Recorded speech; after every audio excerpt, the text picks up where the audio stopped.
Ahmedabad test, Delhi test பெரிய வித்தியாசம் இல்லை. இந்தியா அடிச்சுக்கிட்டு இருக்கிறாங்க. ஆனால் பிளேயர்ஸ் டிஃப்ரென்ஸ் இருக்குது. அங்கே கேஎல் ராகுல், துருவ் ஜுரேல், ஜடேஜா அடித்தாங்க.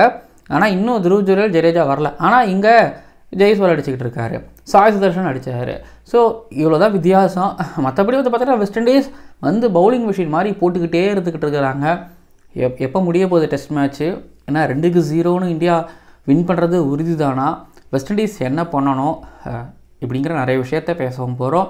பெரிய கேள்விகள் கிடையாது இந்த டெஸ்ட் மேட்சை பொறுத்த வரைக்கும். கேள்விகள் எல்லாமே இந்தியன் டீம் பக்கம் தான் இருக்குது. இந்தியன் டீம் வந்து எப்போ ஜெயிப்பாங்க, எப்படி ஜெயிப்பாங்க, எப்போ முடிப்பாங்க அப்படிங்கிற கேள்விகள் தான் இருக்குது. ஸோ நிறைய விஷயம் நம்ம பேசுவோம். சேனலுக்கு நீங்கள் புதுசு அப்படின்னா மறக்காமல் சப்ஸ்கிரைப் பண்ணிடுங்க.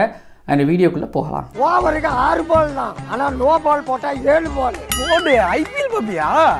லேடிஸ் அண்ட் ஜென்டில்மேன், இந்த ICC world test championship 2027 India tour of West Indies 2025 டெல்லியில் நடந்துக்கிட்டு இருக்கக்கூடிய India West Indies second test மேட்சோட day 1 analysis and review and day 2 pre analysis பார்க்க வந்துருக்கிறீங்க.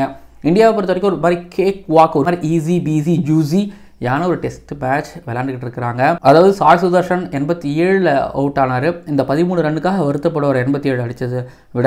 அதுக்கப்புறம் கேஎல் ராகுல் எடுத்துக்கிட்டிங்கன்னா 38 ரன்னுக்கு அவுட் ஆனார். ஐயோ இன்னொரு 100 போச்சேன்னு வருத்தப்படுவார். எடுத்து 38 ரன்னுக்காக சந்தோஷப்பட மாட்டார். ஏன்னா அப்படி தான் வந்து பார்த்திங்க அப்படின்னா இப்போது இருந்துக்கிட்டு இருக்குது. டெல்லியை பொறுத்த வரைக்கும் விக்கெட் வந்து பார்த்திங்க அப்படின்னா சொல்லிட்டாங்க ஆல்ரெடி பேட்டிங் ஃப்ரெண்ட்லி விக்கெட்டாக இருக்குன்னு சொல்லிட்டு. ஆனால் அங்கங்கே வந்து பார்த்திங்க அப்படின்னா கொஞ்சம் கிராஸஸ் இருந்திருக்குது. ஏன்னா மழை பெய்யுது அப்படிங்கிறதுனால வந்து கவர் பண்ணிட்டு இருந்திருக்காங்க. அந்த கவர்னால வந்து பார்த்திங்க அப்படின்னா ஃபுல்லாக மொத்தமாக மாய்ஸ்சர்ஸ்லாம் இல்லவே இல்லை. அங்கங்கே கொஞ்சம் சொட்டையாக வந்து பார்த்திங்க அப்படின்னா இருந்துக்கிட்டு இருக்குது.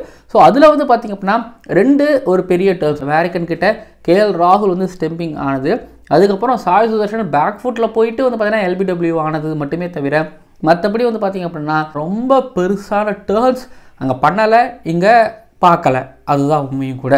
பட் கேள்விகள் என்னென்னா இந்தியன் டீம் சைட்லேருந்து அதான் வெஸ்ட் இண்டீஸ் சைட்லேருந்து கேள்விகள்ங்கிறத தாண்டி இந்த மேட்ச்சில் கேள்விகள்ங்கிறத தாண்டி இந்தியன் டீம் சைட்லேருந்து தான் கேள்விகள் இருந்துகிட்டு இருக்குது. ஸோ இன்றைக்கி வந்து கில் அதிசயமாக டாஸை வின் பண்ணார். டாஸை வின் பண்ணி பேட்டிங் எடுத்தார். வின் பண்ணோடனே அவரே சொல்லிட்டார் எவ்வளோ ரன்னு பெருசாக அடிக்க போகிறாங்கிற மாதிரி அவரே சொல்லிட்டார். ஸோ இதில் என்ன ஒரு கேள்வின்னா, நான் ஃபஸ்ட் ஜெய்ஸ்வால் இன்னிங்ஸ்க்கு அப்புறம் நான் இந்த கேள்வி நான் பேசலாம்னு நினச்சேன். பட் ஆனால் இப்போவே நான் அந்த கேள்வியை பேசுகிறேன். என்னென்னா ஆல்ரெடி போன மேட்ச்சில் வந்து 90 ஓவர் பவுலர்ஸ் பவுல் பண்ணியிருந்துருக்கிறாங்க. பேட்டர்ஸ் கொஞ்சம் கம்மியாக தான் ஆடி இருக்கிறாங்க. இப்போது அடுத்தது வந்து பார்த்திங்க அப்படின்னா இந்தியாவுக்கு வந்து ஆஸ்திரேலியா கூட 3 ODIs 5 T20 சீரீஸ் உடனே வருது. ஸோ இப்போது பவுலர்ஸுகளுக்கு வந்து பார்த்திங்கன்னா அதிகமாக ஓவர்ஸ் கொடுக்குறதுலையும் கொஞ்சம் காயம் அதெல்லாமே இருக்குங்கிறதுனால என்ன பண்ணுவாங்க, இந்தியா 2 இன்னிங்ஸும் பேட் பண்ணியே ஆகணுங்கிற கட்டாயத்துக்குள்ளே இப்போ தள்ளப்படுறாங்க அந்த மாதிரி எனக்கு தோணுது. ஏன்னா இந்தியா மடமட ஒரு 400-500 அடிச்சிட்டாங்கன்னு வைங்களேன், இந்தியா செகண்ட் இன்னிங்ஸ் பேட் பண்ணுறதுக்கு வாய்ப்பே கிடையாது. பட் பவுலர்ஸுகளை வந்து பார்த்திங்க அப்படின்னா நீங்கள் எப்படியும், ஏன்னா போன மேட்ச்சில் வந்து பார்த்திங்கன்னா 40 ஒரு 80 ஓவர்ஸ் இந்திய பவுலர்ஸ் பவுல் பண்ணியிருக்காங்க. சரி மேட்ச் வந்து ஒரு 2 நாளில் 3 நாளில் முடிச்சுட்டு போகலாம், நாங்கள் 90 ஓவர் போடுறதுக்கு ஒரு ரெடி அப்படின்னு இந்தியன் பவுலர்ஸ் சாக்ரிஃபைஸ் பண்ணாங்கன்னா, பட் அடுத்த ஒரு 5 நாளுக்குள்ளே ட்ராவல் இருக்குது, ரெக்கவரி ஆகணும், இதெல்லாம் இருக்குது, கொஞ்சம் ஓடிஐக்கு சிக்கல் இருக்குமோங்கிற மாதிரி எனக்கு தோணுது. பட் ஆனால் இன்னொன்று என்னென்னா சிராஜ் ரெகுலராக கிரிக்கெட் ஆடுறது கிடையாது. ஐ மீன் ரெகுலராக அவருக்கு கிரிக்கெட் மேட்சஸ் இங்கிலாந்து டெஸ்ட் ஆனார். அதுக்கப்புறம் ஒரு பெரிய பிரேக்கு அப்புறம் இப்போ ஒரு டெஸ்ட் சீரிஸ் ஆடுறாரு. ஸோ இப்போது அவருக்கு வந்து பார்த்திங்க அப்படின்னா ஓடிஐ சீரிஸ் வரதில் அவருக்கு பிரச்சனை கிடையாது. ஏன்னா அடுத்தது வந்து பார்த்திங்கன்னா ஒரு T20 அவர் கிடையாது. இப்போ பும்ராவை எடுத்துக்கிட்டிங்க அப்படின்னா பும்ரா ஏஷியா கப்பில் எவ்வளோ பவுலிங் போட்டிருப்பார் அப்படிங்கிற கேள்வி உங்கள் மைண்டில் இருக்கலாம். பட் இங்கேயும் வந்து பார்த்திங்கன்னா ஸ்பெல்லாக பிரித்து போடும்போது ப்ரெஷர் கிடையாது. அப்படிங்கும்போது என்னை பொறுத்த வரைக்கும் சிராஜ் அண்ட் பும்ராவை ஆட வச்சது ஒன்றும் தப்பு கிடையாது. ஏன்னா ஹோமில் பும்ரா ஆடவே மாட்டுறாரு, ஆனதே இல்லை அப்படின்னு 2 விதமான கூச்சல்கள் கருத்துக்கள் இருந்துச்சு. இன்னொன்று வெஸ்ட் இண்டீஸ் வராங்கன்னா அதுக்குன்னு பும்ரா பிரேக் போடணுங்கிறதும் கிடையாது. பட் இந்த இடத்துல வந்து பார்த்திங்க அப்படின்னா கண்டிப்பாக இந்த இடத்துல வந்து பார்த்திங்க அப்படின்னா மை ஒப்பீனியன் இவங்க ஆனது சரியே. 2 இன்னிங்ஸ் இந்தியன் பவுலர்ஸ் பவுல் பண்ணலாம் தப்பு கிடையாது. ஏன்னா அடுத்து கொஞ்சம் கேப் இருக்குங்கிற மாதிரியே நான் பார்க்குறேன். எவ்வளோ டெட்லியாக இருக்கிறாங்களோ அவ்வளோ அளவுக்கு உங்களுக்கு பெரிய கேப்பும் கிடைக்கும். ஸோ என்னை பொறுத்த வரைக்கும் இந்தியா செகண்ட் இன்னிங்ஸ் பேட்டிங்லாம் பண்ணுற மாதிரிலாம் வரவே தேவையில்லை. 500 அடிக்கலாம், 600 அடிக்கலாம், ஆல் அவுட் பண்ணலாம் வெஸ்ட் இண்டீஸை 2 இன்னிங்ஸ்லையும். இது என்னோட கருத்து. நீங்கள் என்ன நினைக்கிறீங்கிறத கீழே வந்து கமெண்ட் பண்ணுங்கன்னா. அடுத்தது வந்து இன்றைக்கி 2 பேர் தான் முரட்டுத்தனமாக ஆடினாங்க. ஒன்று சாய் சுதர்ஷன், இல்லை ஜெய்ஸ்வால் தான் நீங்கள் முரட்டுத்தனமாக ஆடினார். இன்றைக்கி என்னென்னா ஜெய்ஸ்வால் வந்து நான் பார்த்த இன்னிங்ஸில் ரொம்ப ஒரு மாதிரி வித்தியாசத்தை நான் பார்த்தேன் அப்படின்னா சிக்ஸர்ஸ் அடிக்கவே இல்லை. நீங்கள் யோசிச்சு பாருங்கள், ஸ்டெப் அப் பண்ணி அடிப்பார். ஹோமில் வந்து இங்கே இங்கிலாந்து வந்தாங்களா, இப்போ பஷீரை ஸ்டெப் அப் பண்ணி அவர் அடிச்சுக்கிட்டே இருந்தார். நீங்கள் பார்த்தீங்கன்னா உங்களுக்கு தெரியும் ஜெய்ஸ்வால் ஆனதை. ஸோ ஜெய்ஸ்வால் இவர் நேத்தலைனையும் கொஞ்சம் அடிச்சார்னு நினைக்கிறேன், நாட் ராங். பட் ஆனால் ஆனால் ஜெய்ஸ்வால் வந்தால் ஸ்பின்னர்ஸை வந்தால் கொளுத்துவார், ஸ்டெப் அப் பண்ணி அடிப்பார். ஆனால் இன்றைக்கி ஒரு 6 கூட அடிக்கல, 22 பவுண்டரிஸ் மட்டும் தான் அடிச்சிருப்பாரு. ப்ளஸ் வெஸ்ட் இண்டீஸ்களை பொறுத்த வரைக்கும் இனிஷியலாக கேஎல் ராகுலுக்கும் சரி ஜெய்ஸ்வாலுக்கும் சரி வந்து பார்த்திங்கன்னா அந்த குட் லெங்த்தை பிடிச்சிட்டு ஒரு மாதிரி எப்படி சொல்கிறது ஓவர் த விக்கெட்டில் வந்து எடுத்துகிட்டு போனாங்க, உள்ளே வெளிலன்னு கொஞ்சம் எடுத்துகிட்டு போனாங்க. பட் ஒரு மாதிரி டைட்டாக போட்டுட்டாங்க, டிசிப்ளினாக போட்டாங்க, கொஞ்சம் டைம் எடுத்துக்கிட்டாங்க. அதாவது கேஎல் ராகுலும் சரி இந்த பக்கம் ஜெய்ஸ்வாலும் சரி ஒரு ½ hour வெயிட் பண்ணு, இல்லை 1 மணி நேரம் வெயிட் பண்ணு, பால் தேயட்டும், அதுக்கப்புறம் நம்ம அடிச்சுப்போம் உரிச்சுப்போம்னு சொல்லிட்டு ஸோ கொஞ்சம் பொறுமையாகவும் இருந்தாங்க. அந்த பொறுமையாக இருக்கிறதுல வந்து பார்த்திங்க அப்படின்னா ஜெய்ஸ்வால் சில நேரத்தில் வந்து இந்த ஃப்ரண்ட் ஃபுட்டில் வரும்போது தவற விட்டார்.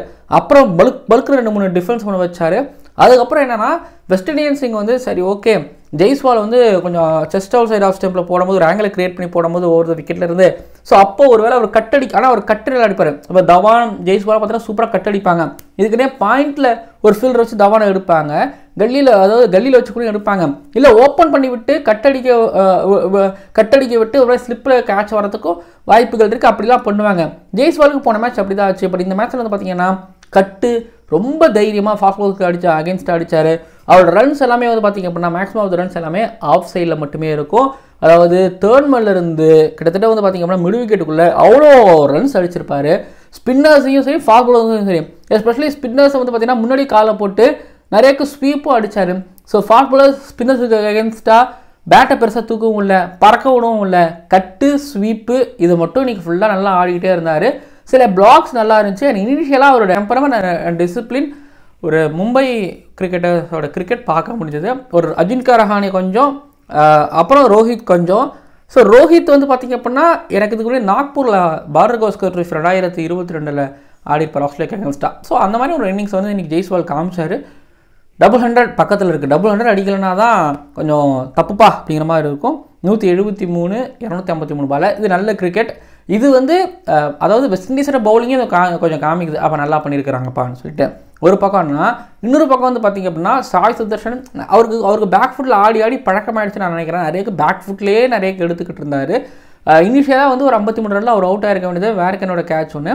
ஆனால் அப்புறம் பேக் ஃபுட்டில் ஆடுறத தாண்டி முன்னாடி வந்து ஏன்னா இதே டெல்லியில் ஒரு டபுள் ஹெடர் அடித்தார் டெல்லிக்கு அகேன்ஸ்டாக ரஞ்சி ட்ரோஃபியில். ஸோ அதுலேயும் வந்து பார்த்திங்கன்னா இதே மாதிரி நிறையாக்கு பேக் ஃபுட் ஆடிருப்பார், ஃப்ரண்ட் ஃபுட் நிறைய ட்ரைவ் ஆடிருப்பார், கட் ஆடி இருந்திருப்பார். பட் இங்கே வந்து பார்த்திங்கன்னா சாய் சுதர்ஷன் கொஞ்சம் மாதிரி இந்தியாவுக்கு வரும்பொழுது கொஞ்சம் வித்தியாசமாக எனக்கு தெரிகிறாரு. ஸ்பின்னர் ரொம்ப நல்லா ஆடக்கூடியவர்.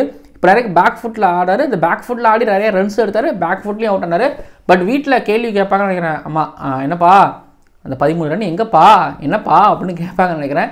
அவருக்குள்ளே அது வருத்தம் இருக்கும், யோசிப்பார், ஐயோ 100 மிஸ் பண்ணிட்டோமேடா, ஹோமில் 50 அடித்தோண்டா, ஹோமில் ஒரு 100 அடித்தா திருப்தியாக இருந்திருக்கும்ப்பான்னு. ஆனால் இதனால் தூக்க மாட்டாங்க.